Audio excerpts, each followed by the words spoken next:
In today's video, I'm going to show you how to change the blade on this Ryobi Multi-tool.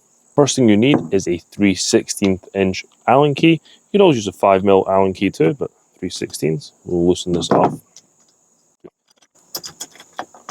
to one side.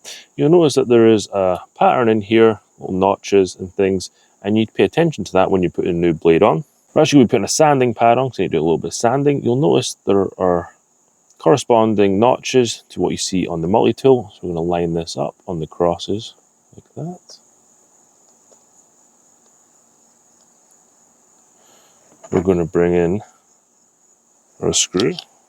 I find it easier to drop the screw through the sander first, just because it's so deep you can't actually get a good purchase on the screw.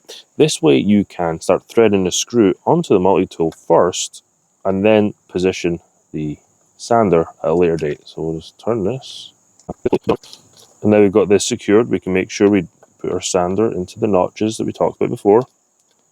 Bring in our Allen key, 3/16 Allen key, and then tighten this up. And that's how to change the blade on a Ryobi Multi-tool. It's the same concept whether you're doing a blade or a sanding pad like this. The blades are way easier than a sanding pad, but I wanted to show something a little bit harder in today's video.